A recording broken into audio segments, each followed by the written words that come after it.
Dragilor, bun găsit! Astăzi v-am adus rețeta de lapte de migdale. De fapt, este o băutură vegetală de mare folos, mai ales în timpul posturilor, dar nu numai. O să vă arăt cât de ușor putem să facem acest lapte de migdale acasă în doar 2 minute și ajutându-ne doar de un blender. O să vă spun și cum îl putem păstra pentru mai mult timp și ce să facem cu pulpa de migdale care rămâne după ce am scurs laptele. Vă dau toate detaliile imediat.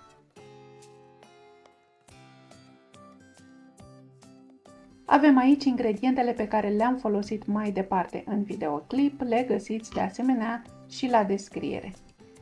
Pentru a face lapte de migdale avem nevoie de migdale crude, așa că citiți pe pachet să nu cumva să fie coapte, prăjite sau sărate, pentru că sarea sau uleiul de la prăjire, ajungând în lapte, îi va modifica aroma.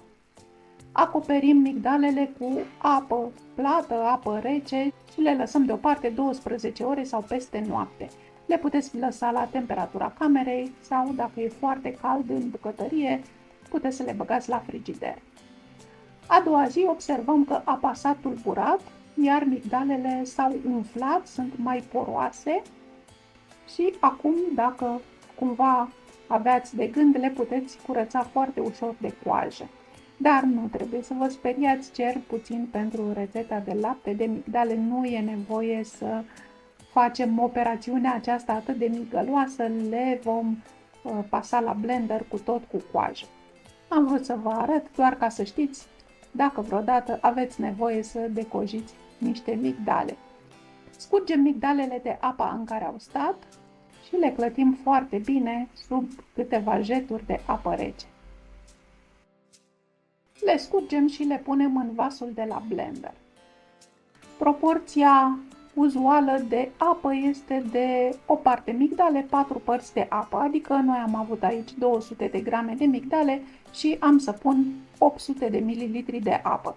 Dar voi puteți să faceți laptele de migdale mai diluat sau mai consistent, după cum vă place sau în funcție de rețeta la care vreți să-l folosiți. Punem în blender și o linguriță rasă de sare și dacă vreți un lapte îndulcit, acum e momentul să adăugați miere sau orice alt îndulcitor vreți să folosiți. Eu nu am să-l îndulcesc, prefer un lapte neutru pe care să îl îndulcesc dacă am nevoie.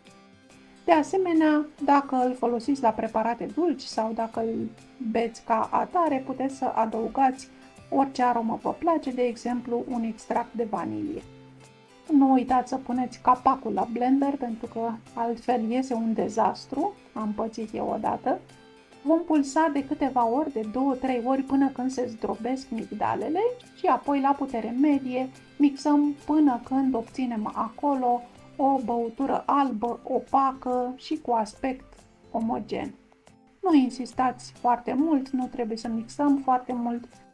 E suficient până când vedem că migdalele sunt zdrobite și băutura are cât de cât aspect omogen. Așa arată laptele nostru. A făcut chiar și spumă deasupra. Spuma asta e delicioasă peste o cafea. Și laptele trebuie strecurat. Eu am să folosesc un săculeț pe care îl folosesc și la strecurat brânză. Alegeți un vas cât mai încăpător, pentru că vom stoarce săculețul și o să stropească în toate părțile și de asemenea alegeți un vas cu cioc ca să puteți turna ușor după aceea laptele într-o sticlă. Așadar, turnăm tot conținutul din blender în săculeț. Dacă nu aveți săculeț, puteți folosi un tifon pus în 3-4 straturi deasupra unei site mai groase. Avantajul săculețului este că e foarte ușor de stors, dar la fel de ușor se poate stoarce și un tifon mai mare. Stoarcem foarte bine pulpa de migdale, iar ceea ce rămâne în vas este laptele de migdale. Din cantitățile specificate am obținut aproximativ 700 de ml de lapte de migdale, fără conservanți, 100% simplu și natural. Dacă nu îl consumați imediat, puneți-l într-o sticlă sau într-un recipient cu capac și păstrați-l la frigider până la 3 zile. Ce facem cu pulpa de migdale care ne-a rămas? o punem într-o tavă peste hârtie de copt, desfacem toți bulgărașii care s-au format și o nivelăm acolo, o așezăm cât mai răsfirată și o vom usca în cuptor. Se usucă destul de greu pentru că conține foarte multă apă, durează cam între 60 și 90 de minute, dar la temperatură mică. Aprindem cuptorul la 100 de grade, deci nu vrem să o prăjim, vrem doar să o uscăm. Băgăm tava în cuptorul încălzit la 100 de grade. Eu îmi setez aici un timer care să mă anunțe peste jumătate de oră și am să vă arăt imediat de ce. Chiar dacă las tava în cuptor o oră, peste jumătate de oră vin și deschid ușa cuptorului. După cum vedeți, se formează foarte mult abur în cuptor și cel puțin la cuptoarele electrice, care sunt mai etanșe, aburul acesta nu are pe unde să iasă și atunci e bine să deschidem din când în când ușa cuptorului ca să evacuăm aburul afară.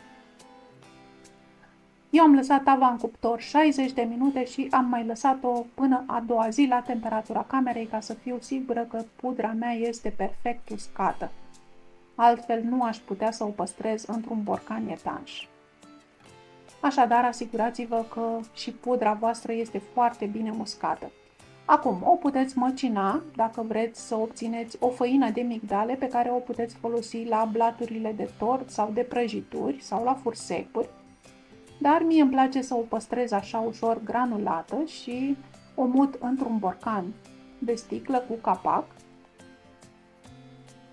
și după aceea o folosesc la micul dejun în general, o presar peste iaurt sau peste porridge, terciul de ovăz de la micul dejun, o mai folosesc la decorat prăjituri, în general în orice fel de prăjitură sau cremă care cere și nucă. Și să vă dau un exemplu, am în congelator marginile unor foi cu unt, foi de prăjitură care conțin unt și am să combin marginile acestea cu migdalele rămase de la laptele de migdale și o să fac, de exemplu, un salam de biscuiți. Dragilor, sper să vă fie de folos ideile mele, sper să faceți rețeta și să îmi spuneți la ce folosiți voi laptele de migdale, cum a ieșit și dacă v-a plăcut. Vă aștept curând cu o nouă rețetă și până data viitoare vă îmbrățișez cu drag. Numai bine!